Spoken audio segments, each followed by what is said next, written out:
All right, ladies and gentlemen. So today we're going to be learning about how to graph parametric equations. So to begin, we just do a simple do now. We're going to graph this equation. And to do that, you can just make an XY graph. And we have, let's say, some regular points like -2, -1, 0, 1, and 2. And so when we plug and chug these values, we end up with -1 squared minus 3 equals, and this equals -2. So then 0 squared minus 3 equals -3. Here we have 1 squared minus 3 equals -2. Again, this is me just plugging in the numbers really quickly. So here we have 2 squared minus 3 equals 1. And then finally, 9 minus 1 equals 8. Okay, and so we go over here and we try to plot those points. So for example, at -2, we had -2. All right, so at -2, we had -2. Let's see, at -1, we had -3. So there we go. Let's see, at 0, we had -2, so we're coming back up. At 1, we were at +1. And then after that, we were at +8. So, sorry, then at 2, we're positive. That's way beyond, somewhere like way up here. So we don't have to worry about that one. But then we can kind of see a pattern going on.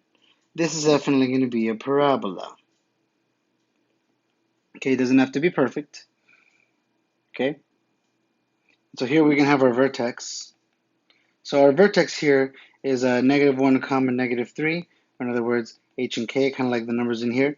You get the opposite of this one, and then you get the regular of this one, and that's where you get your vertex, okay, where that should be. And there we go. So we have easily graphed this. So now we're going to move on to the other stuff. So then down here, we consider the graphs below, each of which models different aspects of what happens when a certain object is thrown upwards into the air. So we start off with this thing called vertical distance. Okay, so if you throw a rock up into the air, it's going to come up and then it's going to come down. And obviously it goes up and then it comes down. And there we go. So then we can plot out some simple points here. For example, at 1, we're about, let's say, 1 comma 72 roughly. Okay, and then over here at 2, it looks like 2 comma 79-ish. Okay, and then at 3, we're at 3 comma 40.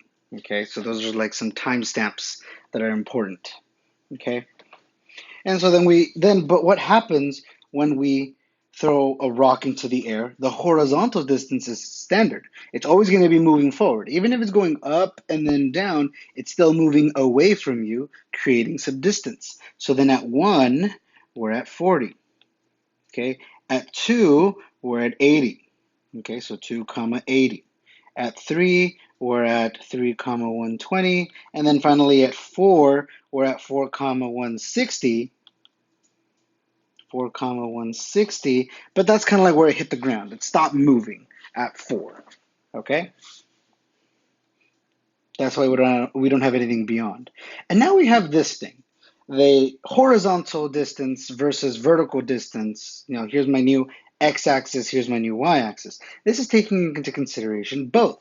So for example, when you threw the rock at 0 time, as we look right here, 0 time, we were at 40. And then to indicate time, we just draw arrows. Okay, arrows let us know that time is moving forward. So for example, let me write that here. Indicate time with arrows. Okay, and so we can see some important information here. At 0, we were at 40, and then so at time 0. So then at time 1, we had a distance of 30 something, but then a vertical distance of 60 something, and so on and so forth. Okay, so then now we're going to work on this next problem and actually make one of ourselves. Each of these graphs and their equations tells part of what is happening in the situation, but not the whole story. To express the position of the object both horizontally and vertically as a function of time, we can use parametric equations. That means we can capture more information with one graph. So let's go ahead and work on this next example. So here we have an equation for x and an equation for y, and they're both based on time. Okay, this one right here is linear. Okay, let me zoom in a little bit. So that one's linear, and the other one's a little bit weird. So we can rewrite this as x to the 1/2 times t, and we have a slope of 1/2, which is pretty useful because now you want to plug in time for both x and y. But we're going to start with x. So here we have 0 times 0 times 1 times 2 times 3, 4, 5, 6, and we can go ahead and do 7. Okay, so 0, 1, 2, 3, 4, 5, 6, 7. Okay, and you know what? Let's add another one. Let's call this one 8. All right, so first things first, just plug it into your, I'll color code it. Here's x, and here's x. We're just going to plug it into that. So if we plug in 0, we get 0. If you plug in 1, we get 1/2, or in this case, 0.5. If you plug in 2, you get 1. Remember, I'm plugging into the blue one. If you plug in 3, you get 1.5. If you plug in 4, you get 2, 2.5, 3, 3.5, and finally 4. Okay, and there we go. Okay, so we plugged it into the x. Now we're going to plug it into the y. Okay, so I'll highlight that as a red. So here's my y equation, and I'm going to plug it into that. So this is pretty simple. Square root of 0 plus 2, square root of 1 plus 2, square root of 2 plus 2, square root of 3 plus 2, square root of 4, 4 plus 2, square root of, let's just go ahead and skip to the square root of 8 plus 2, and finally square root of 9 plus 2. That will make our lives way easier because we need easy points to plug in. So for example, plugging in a 0, that's an easy one. That just equals 2. Let's skip ahead to another easy one, like plugging in a 4. That just equals 4 because it's the square root of 2, square root of 4 plus 2 is just, well, let me just show you. That's going to be 2 plus 2, which is just 4. And then we can go ahead and skip on to the 9 one because that's another easy one to work with. So we just added something else to the mix. So 9, that's going to give us a 5. Okay? So is that clear for everybody?